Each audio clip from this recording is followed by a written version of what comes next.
कभी सोचा है कि भारत जैसे इतने बड़े और डाइवर्स देश में राज्यों की सीमाएं आखिर बदलती कैसे हैं, या फिर कोई बिल्कुल नया राज्य कैसे बन जाता है? आज हम भारतीय संविधान के एक ऐसे ही जबरदस्त टूल अनुच्छेद 4 को समझने वाले हैं जो ये सब मुमकिन करता है। तो चलिए सीधे उस सवाल पर चलते हैं जो इस पूरे टॉपिक के दिल में है। ये अपने आप में एक बड़ा सवाल है ना? देखिए, एक तरफ तो हमारा संविधान है जो एक ठोस चट्टान जैसा लगता है, जिसे बदलना बहुत मुश्किल काम है। और दूसरी तरफ है हमारा देश, जो एक बहती नदी की तरह है, हमेशा बदलता रहता है। तो ये दोनों चीजें एक साथ काम कैसे करती हैं? पहली नज़र में तो यही लगता है कि किसी राज्य की बाउंड्री बदलना हो या तेलंगाना जैसा कोई नया राज्य बनाना हो, ये तो एक बहुत बड़ी बात होनी चाहिए। इसके लिए तो संविधान में एक बड़ा कॉम्प्लिकेटेड अमेंडमेंट करना पड़ता होगा, है ना? पर यहीं हमारे संविधान बनाने वालों की दूर की सोच काम आती है। उन्होंने हमें अनुच्छेद 4 के रूप में एक बहुत ही स्मार्ट और असरदार टूल दिया, जो इस पूरे प्रोसेस को एकदम आसान बना देता है। तो ये अनुच्छेद 4 आखिर काम कैसे करता है? इसका पहला हिस्सा एक डोमिनो इफेक्ट की तरह है। मतलब एक बदलाव अपने आप कई दूसरे बदलावों को चालू कर देता है।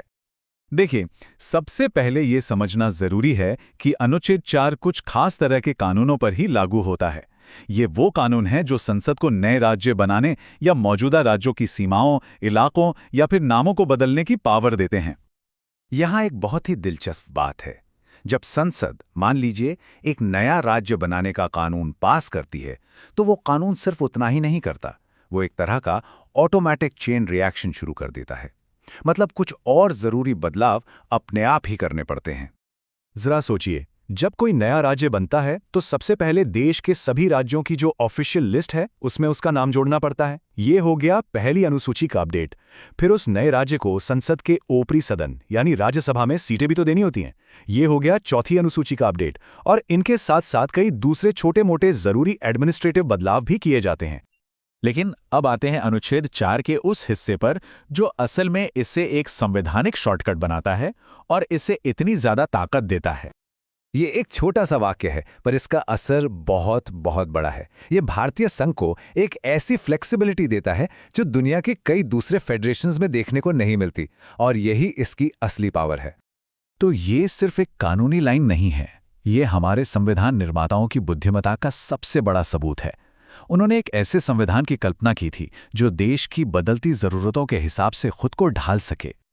अब ये शॉर्टकट कितना जरूरी है, ये समझने के लिए चलिए देखते हैं कि अगर ये शॉर्टकट नहीं होता तो नॉर्मल रास्ता कितना मुश्किल होता। तो यहाँ दो रास्ते हैं। एक है नॉर्मल रास्ता, अनुच्छेद 368 वाला, जो एक ऊंचे और मुश्किल पहाड़ पर चढ़ने जैसा है। इसके लिए विशेष बहुमत चाहिए, मतलब सदन के 2/3 सदस्यों की सहमति, जो मिलना बहुत मुश्किल है। लेकिन अनुच्छेद 4 एक सीधी सरल सड़क देता है।